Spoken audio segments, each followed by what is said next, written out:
Frați și surori, aș vrea să citesc câteva versete din Faptele Apostolilor, capitolul 24, de la versetul 22 până la versetul 27. Era bine dacă dumneavoastră, cei care sunteți sus, coborați aici, era mai răcoare. Sperăm să facă fața aerul și să ajungă la dumneavoastră acolo. Văd că mai mult sunteți sus decât jos. Bun, pagina în Biblie 1088, capitolul 24 din Faptele Apostolilor. Citesc de la versetul 22, pentru noi cei care cunoaștem Biblia știm contextul, nu vreau să explic pentru că este deja timpul înaintat. Și spune cuvântul așa: Felix, care știa destul de bine despre calea aceasta, i-a amânat zicând: am să cercetez pricina voastră când va veni căpitanul Lisias. Și-a poruncit sutașului să păzească pe Pavel, dar să-l lase puțin mai slobod, mai liber și să nu oprească pe nimeni din ai lui să slujească sau să vină la el. După câteva zile a venit Felix cu nevastă sa Drusila, care era iudeică. A chemat pe Pavel și l-a ascultat despre credința în Hristos Iisus. Dar pe când vorbea Pavel despre neprihănire, despre înfrânare și despre judecata viitoare, Felix, îngrozit, a zis: de astă dată du-te, când voi mai avea prilej te voi chema.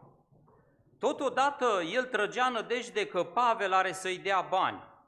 De aceea trimitea și mai des să-l cheme ca să stea de vorbă cu el. 2 ani au trecut astfel și în locul lui Felix a venit Festus. Felix a vrut să facă pe placul iudeilor și l-a lăsat pe Pavel în temniță. Amin. Frații mei, încep explicarea cuvântului lui Dumnezeu cu o întrebare. Ce înseamnă să ai succes și fericire în viață? Ce înseamnă să ai succes și fericire în viață? Să ai putere, să ai poziție socială, să ai bani, să fii căsătorit cu femeia visurilor tale, să fii fericit în tot ce faci, să ai casă, să ai mașină scumpă și așa mai departe. Cam așa am spune noi oamenii că ești fericit din punct de vedere pământesc. Pavel, Sfântul Apostol Pavel spune: pentru mine a trăi este Hristos. El a găsit cheia fericirii în altă parte. Acolo unde puțini oameni cred că găsesc fericirea. În textul citit ni se relatează despre un om care era guvernatorul Iudeii, Felix. Numele întreg era Marcu Antonios Felix. Și omul acesta a ajuns acolo unde credea el că este fericit. Numele Felix înseamnă om de succes. Om de succes. S-a născut într-o familie de sclavi în Imperiul Roman. Fratele lui mai mare a obținut statutul de om liber. În Imperiul Roman era foarte greu să obții statutul de om liber. Apoi, cu ajutorul fratelui său, ajunge și el om liber. Vorba de Felix. Tot cu ajutorul fratelui său, a urcat încet, încet pe scara societății și mai ales pe cea politică. Felix, ori de câte ori a avut oportunitate, ori de câte ori a avut un prilej, l-a folosit. Și noi am avut oportunități în viață și de multe ori poate ne uităm înapoi și zicem: dacă eram cu 5 minute mai deștept, uite ce realizam. Dacă făceam cu tare investiție, uite ce câștigam. Avem și noi momentele noastre. Însă, Felix, când se uită înapoi în viața lui, Zice, toate oportunitățile pe care le-am avut, le-am folosit și uite unde am ajuns. Sunt guvernatorul Iudeii. Istoricul roman Tacitus spune despre Felix că practica toate felurile de desfrâu și răutăți. Și nu numai atât. Spune, Felix era un om crud și lacom. Avea puterea unui rege, dar mintea unui sclav. Din punct de vedere spiritual, Felix încă era sclav. Felix era sclavul păcatului, avea de toate, dar trăia în păcat. Soția lui se numea Drusila. Numele Drusila înseamnă udată de rouă, un nume frumos. Un nume frumos.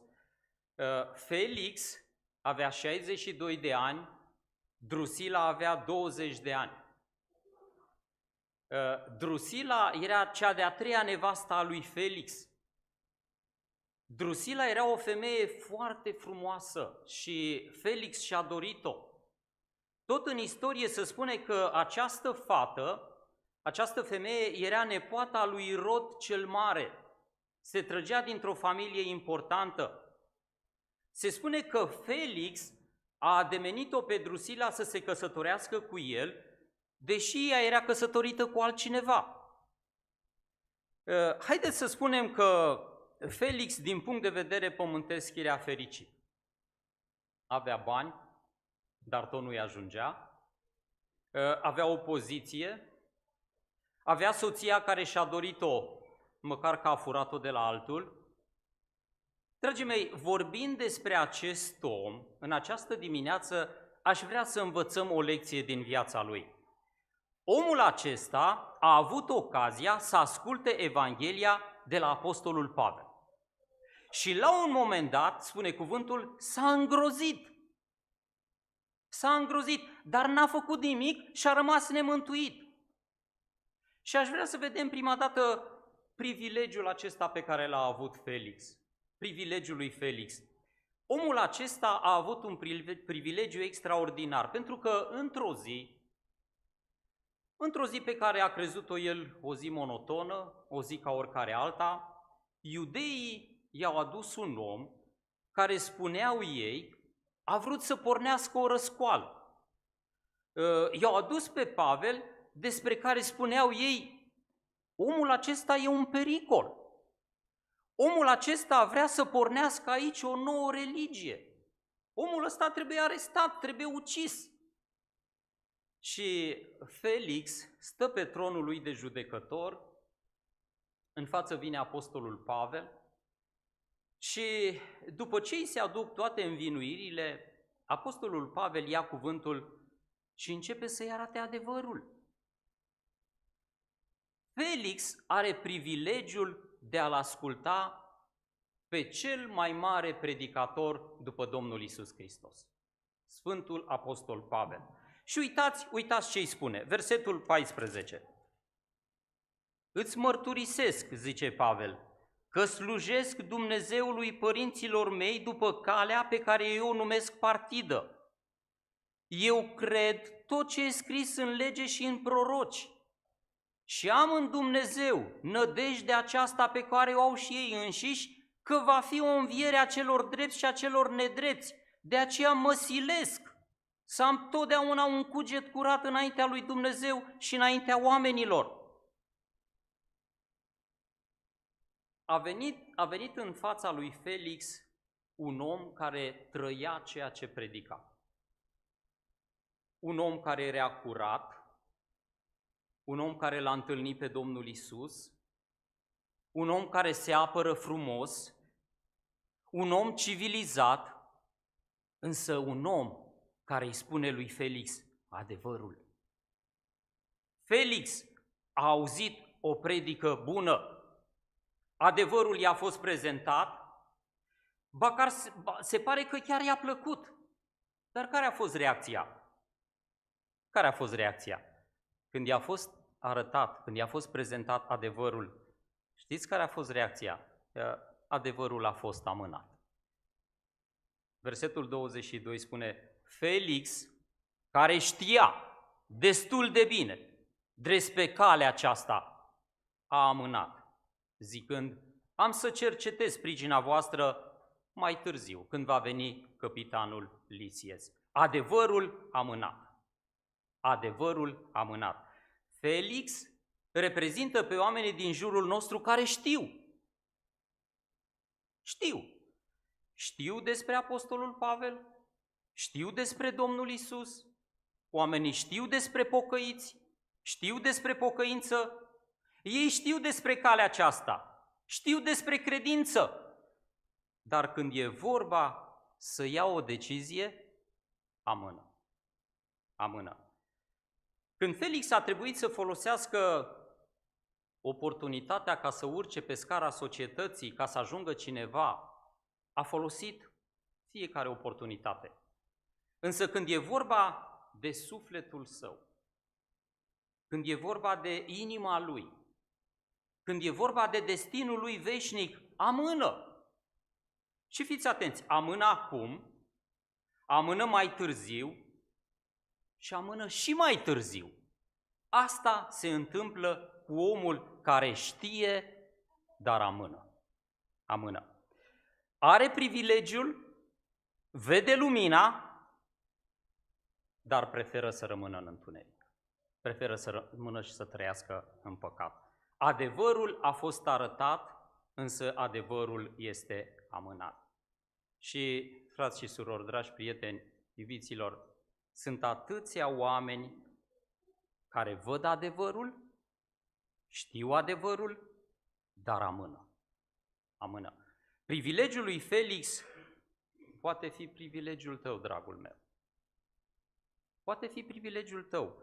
Ai auzit Evanghelia, știi Evanghelia, ai auzit cuvântul lui Dumnezeu de multe ori, dar te gândești, mai am timp. Ăsta a fost privilegiul lui Felix și ăsta poate fi privilegiul fiecăruia dintre noi. Haideți să vedem problema lui Felix. Spune, Felix amână doar pentru câteva zile. Și nu e rău dacă amâi doar pentru câteva zile, nu e chiar așa de rău. El e un om ocupat, are multe lucruri de rezolvat, este guvernator și câteva zile nu e chiar așa de rău ca amâi. Și la versetul 24 spune că după câteva zile a venit Felix cu nevastă sa Drusila, care era iudeică. Ce presupune faptul acesta că era iudeică? Adică știa multe despre Biblie, știa multe despre Dumnezeu și spune, îl cheamă pe Pavel și l-a ascultat din nou despre credința lui în Hristos Iisus. Felix îl ascultă din nou pe apostolul Pavel și versetul 25 spune, dar pe când vorbea Pavel despre neprihănire, despre înfrânare, despre judecata viitoare, Felix îngrozit a zis, du-te, de astă dată, când voi mai avea prilej, te voi chema. Frații mei, bunicul lui Drusila, deci bunicul soției lui Felix, a fost Irod cel Mare. Vă aduceți aminte, când s-a născut Domnul Isus, îngerul se arată lui Iosif și spune, ia pe Maria și pruncul și fugiți în Egipt, pentru că Irod vrea să îl omoare. Este bunicul lui Drusila, Irod cel Mare. Tatăl lui Drusila este Irob Antipa, care a tăiat capul lui Ioan Botezătorul și care l-a interogat pe Domnul Isus înainte să fie răstignit. Vă aduceți aminte, a fost dus de la Ana la Caiafa și apoi trimis și la Irod și interogat de Irod. Și acum Felix, împreună cu fata aceasta, Drusila, stă din nou și îl ascultă pe Pavel. Ascultă Evanghelia de la Pavel. Felix avea 62 de ani. Nu știu, probabil se gândea la pensie. Că cineva spunea că după pensie ce urmează? Cineva spunea că după pensie nu mai urmează decât moartea. Acum noi sperăm să nu fie chiar așa, vrem să mai trăim după pensie, nu? Dar după un număr de ani începi să spui întrebările capitale ale vieții. Unde mă duc? Ce rămâne după mine? Ce se întâmplă cu viața mea? Și vreau să cred că Felix s-a gândit în felul acesta. Dumnezeu lucra la inima lui. Dumnezeu lucra la inima lui. Știți de ce mă gândesc? Altfel nu-l mai chema pe Pavel să-l mai asculte încă o dată și încă o dată. Și apostolul Pavel este de admirat că nu i-a tremurat genunchii în fața guvernatorului Felix. N-a îndulcit mesajul. Și mesajul lui a cuprins 3 lucruri importante la care aș vrea să ne gândim foarte pe scurt în dimineața aceasta. Și anume, trebuie să faci ceva cu privire la păcatul de ieri. 2. Trebuie să faci ceva cu privire la ispitele de azi, spune Pavel, și trebuie să faci ceva cu privire la judecata viitoare. 3 puncte a avut apostolul Pavel. Trebuie să facem ceva cu privire la păcatul de ieri. Trebuie să faci ceva cu privire la trecutul tău. La trecutul tău. Dar pe când vorbea Pavel despre neprihănire, ce înseamnă neprihănire? Ce înseamnă neprihănire? Este statutul pe care Dumnezeu îl cere de la noi, de la fiecare. Este, dacă vreți, nevinovăția aceea pe care trebuie să o avem fiecare dintre noi. Problema noastră e păcatul. Păcatul în care ne-am născut. Care dintre noi poate să spună că suntem perfecți? Care dintre noi poate să spună că n-a făcut niciun păcat? Există cineva? Există vreunul? Apostolul Pavel în Romani spune: odată că neprihănirea se capătă prin credință. Și apoi la capitolul 3 spune așa: dar acum s-a arătat o neprihănire pe care o dă Dumnezeu, și anume neprihănirea dată de Dumnezeu care vine prin credința în Iisus Hristos. Pentru toți și peste toți cei ce cred în El, nu este nici o deosebire. Și la versetul 23 spune: căci toți au păcătuit și sunt lipsiți de slava lui Dumnezeu. Eu am păcătuit, tu ai păcătuit și spune: suntem lipsiți de slava lui Dumnezeu. Indiferent în ce familie te-ai născut, asta nu te face creștin. Creștin te face neprihănirea pe care ți-o dă Domnul Iisus. Domnul Iisus Hristos. Și avem nevoie de această neprihănire. Și versetul 24 spune: și suntem socotiți neprihăniți, fără plată, prin harul Său, prin răscumpărarea care este în Hristos Iisus. Asta e neprihănirea de care avem fiecare dintre noi nevoie. Ai nevoie să faci ceva cu privire la păcatul de ieri. Ai nevoie să faci ceva cu privire la păcatul de ieri. Și te întreb: ai făcut ceva? Vreodată ai făcut ceva cu privire la păcatul de ieri? Cu trecutul tău. Ai făcut ceva?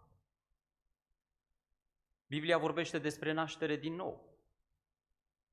Vorbește despre naștere din nou, adică o schimbare a minții, o schimbare a inimii, o schimbare a comportamentului, o schimbare a vorbirii, a gândirii, a îmbrăcămintei și așa mai departe. Biblia asta o numește naștere din nou. Trebuie să existe o naștere din nou. Al doilea lucru care l-a spus Pavel: trebuie să faci ceva cu privire la ispitele de azi. Când i-a vorbit Pavel despre înfrânare, asta e ceva care are de-a face cu prezentul. Și pentru Felix era o problemă. El trăia în păcat. Înfrânare la Felix. El trăia cu soția altuia care avea 20 de ani. 20 de ani avea nevastă sa și el avea 60. Înfrânare la Felix. Lui Drusila nu-i păsa de cele 10 porunci, deși era evreică. Felix era un politician și istoria spune că era un ucigaș și că era un mincinos. Felix avea nevoie de înfrânare așa cum și noi avem nevoie de înfrânare, pentru că ispitele vin zilnic. Ispitele vin zilnic. Inima omului este nespus de înșelătoare și de deznădăjduit de rea, spune Ieremia. Cine poate să o cunoască? Inima omului. Inima noastră poate să ne înșele așa de ușor și putem să cădem pradă ispitelor. Înfrânarea nu mai este un cuvânt folosit în societatea noastră. Înfrânarea. La ordinea zilei este desfrânare. Dezmățul, asta este la ordinea zilei. Eram ieri în Băneasa, în zona aceea, mergeam spre casă și era un festival, nu știu ce era, un concert acolo în zonă. Era așa aglomerat și atât de mulți tineri.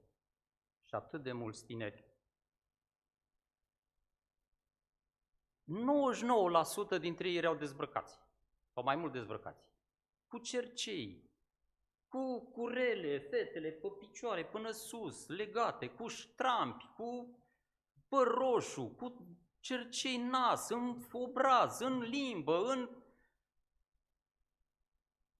Trăim într-o lume, și aproape toți erau la fel, trăim într-o lume în care se spune că totul este ok și influența lumii și poftele carnale pun așa de ușor, nu stăpâniri, dar pun influență pe noi. Omul are nevoie de o putere mai mare decât puterea lui. Omul are nevoie de Duhul Sfânt să vină în inima lui și, dragul meu, tu ai nevoie de o schimbare.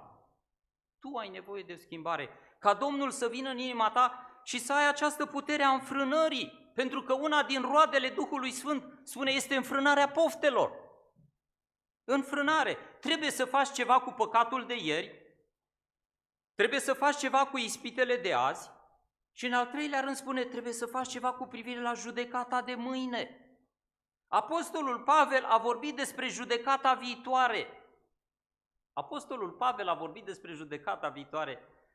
Dragii mei, ca mâine va veni judecata lui Dumnezeu. Ca mâine. Nu crezi? Oricum ea vine. Va veni o zi, spune Scriptura, în care trebuie să stai în fața tronului său și să dai socoteală de fiecare gând, de fiecare cuvânt, de fiecare faptă. Și Felix a auzit că va exista o judecată viitoare și spune, s-a îngrozit. Dar pe când vorbea Pavel despre neprihănire, despre înfrânare și despre judecata viitoare, Felix îngrozit a zis, du-te. Felix știți ce face? Amână. Când e vorba de lucruri spirituale, amână. Cineva spune așa, tragedia vieții nu e că se termină așa repede, ci că așteptăm așa de mult până să începem să trăim cu adevărat. Tragedia vieții nu e că se termină așa repede, ci că așteptăm așa de mult până să începem să trăim cu adevărat. Poate că dacă nu era Drusila cu el, mă gândesc, îl trăgea Drusila. Nu. Poate că dacă nu era Drusila cu el, Pavel lua o decizie. Poate Felix spunea lui Dumnezeu, da. Poate Felix era botezat și devenea creștin. Dar amânarea, în final, este decizia lui Felix. Amânarea. Un alt lucru care l-a făcut Felix este amăgire. Versetul 26 spune, trăgea nădejde că Pavel are să-i dea bani. De aceea și trimitea să-l cheme și mai des ca să stea de vorbă cu el. Ce tragedie! Să tragi nădejde la lucruri mai puțin importante.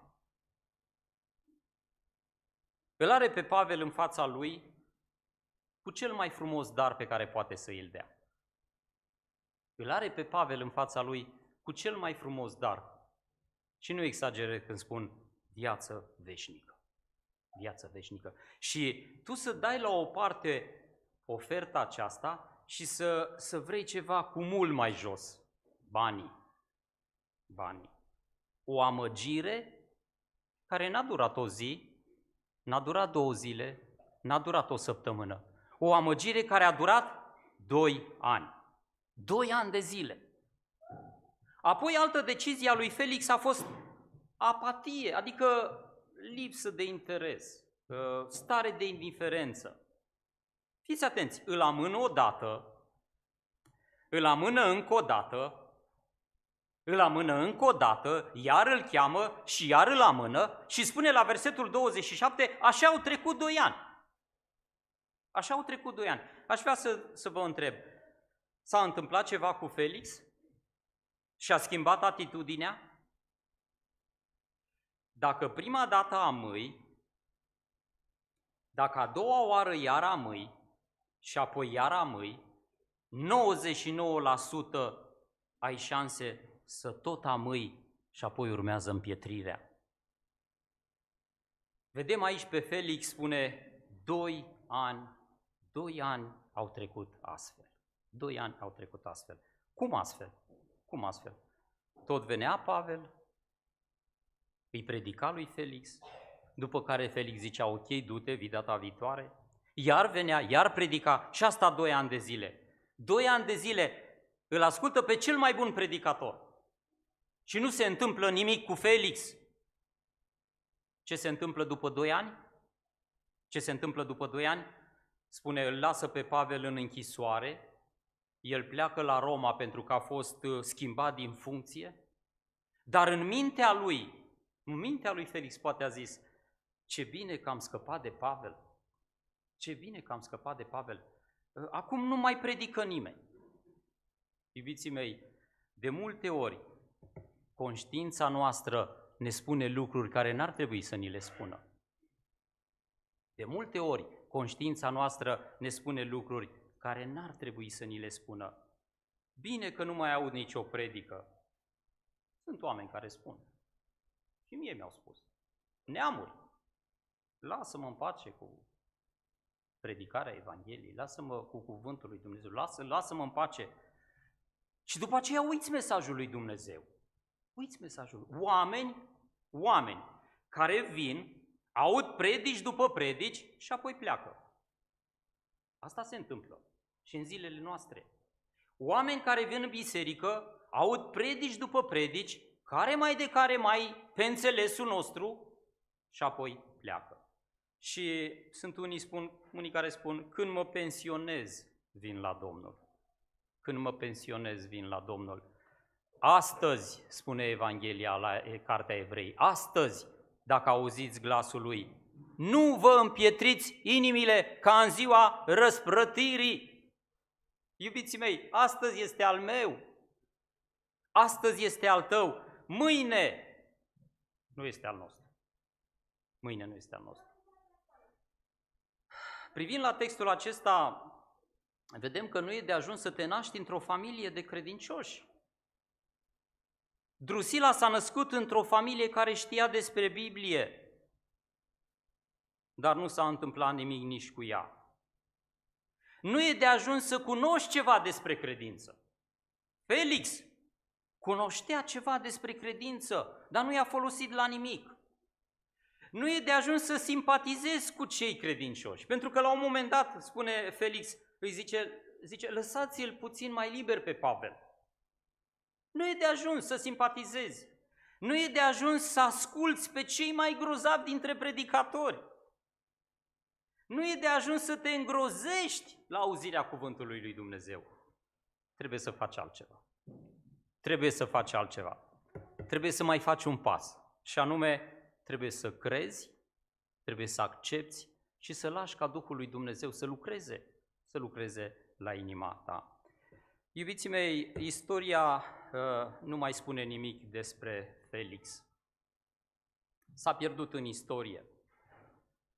Despre Drusila Iosif Flavius, scriitorul acesta evreu, Iosif Flavius, spune că după 20 de ani, de când s-a întâmplat evenimentul acesta de aici, când apostolul Pavel le-a predicat Evanghelia, după 20 de ani, Drusila era în orașul Pompei, împreună cu fetița ei, și în orașul Pompei a erupt vulcanul Vezuviu și a prins-o și pe ea acolo împreună cu oamenii din Pompei. Și a murit acolo. Judecata lui Dumnezeu a ajuns-o pe Drusila așa cum ne va ajunge pe fiecare dintre noi. Judecata lui Dumnezeu. A murit Felix și a murit nemântuit. A murit nemântuit. Pentru că, dragul meu, dacă auzi cuvântul astăzi, tu trebuie să iei o decizie. Pentru că amânarea este hoțul timpului. Tu nu poți să spui, păcatele mele nu sunt o problemă. Altul are păcate mai mari decât ale mele. Nu e vorba de păcatele altora, ci de statutul tău înaintea lui Dumnezeu. Sau unii mai spun, harul lui Dumnezeu o să mai țină pentru mine. Nu fi chiar așa de sigur. Nu întotdeauna mai este timp. De aceea, de câte ori se predică Evanghelia, bine ar fi să se spună, nu asculta de șoapta Satanei. Nu asculta de șoapta Satanei care spune, mai este timp să te întorci la Dumnezeu. Satana spune asta, mai ai timp. Biblia spune că Dumnezeu astăzi te cheamă să iei o decizie cu privire la trecutul tău și te cheamă să iei o decizie cu privire la viitorul tău veșnic. Mâine are capacitatea să reducă la tăcere voia lui Dumnezeu, vocea lui Dumnezeu. Mâine are capacitatea să te treacă din viața aceasta în viața de dincolo. Mâine are capacitatea să uiți tot ceea ce ai auzit astăzi.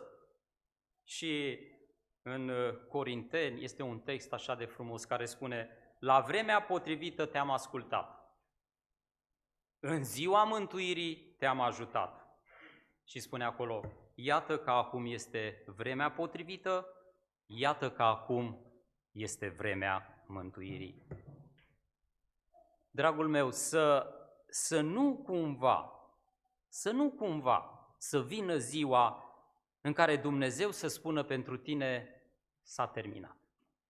Să nu cumva să vină ziua pentru vreunul de aici în care Dumnezeu să spună, s-a terminat. Dacă m-ai amânat atâta vreme, Dumnezeu poate să spună, acum nu te mai ascult.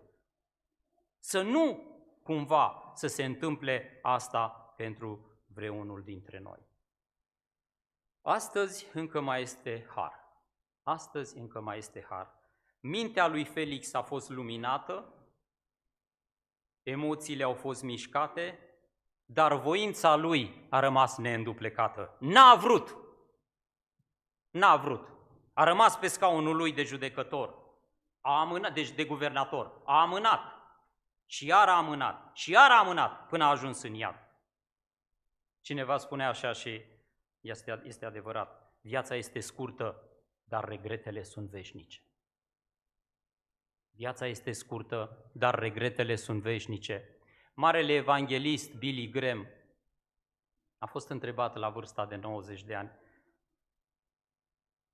ce vi s-a părut cel mai uimitor în viață?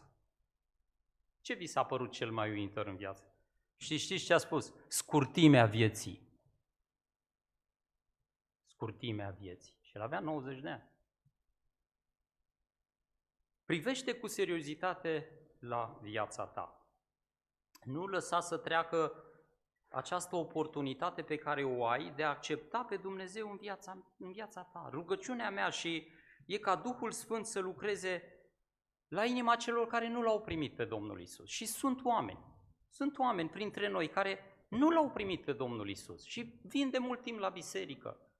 Nu de mult în biserica noastră a fost botez.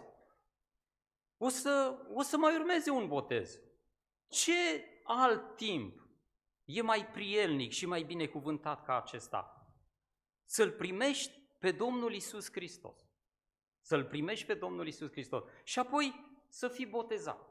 Și la botez să mărturisești că ai o viață schimbată și că L-ai primit pe Domnul Iisus în viața ta. Dragii mei, închei, dar astea nu sunt povești. Astea nu sunt povești. Sunt realități scrise în Biblie. Închei spunând încă o dată, meditează la viața ta. Meditează la viața ta, meditează la trecutul tău, meditează la prezentul tău și meditează la viitorul tău. Și pe baza a ceea ce știi, pe baza a ceea ce ai auzit în nenumerate rânduri, ia o hotărâre. Ia o hotărâre spre slava lui Dumnezeu și spre viitorul tău și binele tău veșnic. Amin.